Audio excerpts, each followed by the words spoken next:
Hi అండి అందరికీ. ఈరోజు ఈవినింగ్ స్నాక్గా అటుకులతో పాటు మూరిని కొంచెం యాడ్ చేసుకొని మిక్చర్ రెడీ చేసుకుందాం. దాన్ని తయారు చేసే విధానం చూసేద్దాం. మమ్మీ ఇంకా దీని ప్రిపరేషన్ ఏంటో చూద్దాం రా. సరే, ఆల్రెడీ నేను అటుకులు, పల్లీలు, వేపిన శనగపప్పు ఆయిల్లో డీప్ ఫ్రై చేసి తీసాను, రెడీ చేసి పెట్టాను. మరమరాలు కొద్దిగా వేడి చేసి వేస్తాను, అది ఎలా చేయాలో నేను చూపిస్తాను. ఓకే, స్టార్ట్ చేద్దాం. అలాగే స్టవ్ వెలిగించుకొని కొద్దిగా వేడి చేసుకుందాం. ఒక డ్రాపు ఆయిల్ వేయాలి.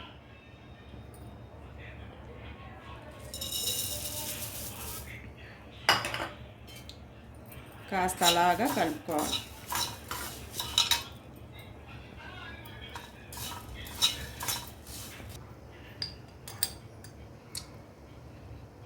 చిటికెడు పసుపు వేసాం కదండి, ఒకసారి మరలా కలుపుకోవాలి. అయిపోయిందండి, స్టవ్ కట్టేద్దాం.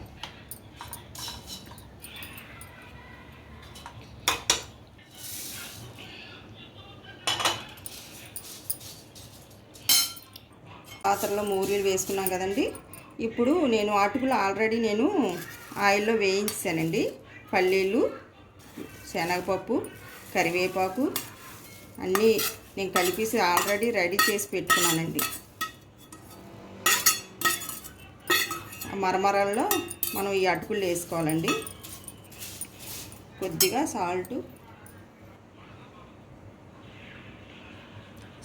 వేసుకోవాలి.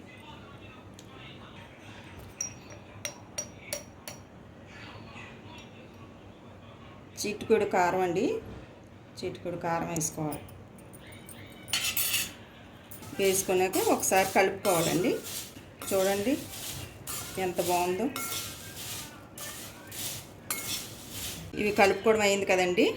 నేను జీలకర్ర, షుగరు పొడి చేసి పెట్టుకున్నానండి. అది దీంట్లో కలుపుకుంటే స్వీట్గా, ఉప్పగా, కారంగా ఉంటుందండి, బాగుంటుంది.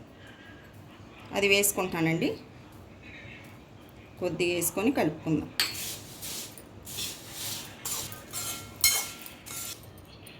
అయిపోయిందండి. ఇప్పుడు లాస్ట్లోను మన కారపూస మనకి స్వీట్ షాప్లో దొరుకుతుందండి. సన్న కారపూస చాలా సన్నగా ఉంటుందండి. ఇది వేసుకొని కలుపుకుందామండి. చాలా బాగుంటుందండి ఇది వేసుకుంటే. కారపూస మంచి టేస్ట్ కూడా వస్తుందండి. ఇంకా అయిపోయినట్టేనండి. అయిపోయిందండి. మనకి మరమరాలు అటుకులతోని మిక్చర్ తయారైపోయింది. చాలా బాగుంటుంది, మీరు కూడా ట్రై చేయండి. చూడడానికి చాలా కలర్ఫుల్గా ఉంది కదా. మీకు కూడా ఇలాంటి రెసిపీస్ ఇంకా తెలుసుకోవాలంటే మన ఛానల్ ఉంది కదా, కేకే రెసిపీ హౌస్. సో మర్చిపోకుండా సబ్స్క్రైబ్ చేసుకోండి మరి. Thank you.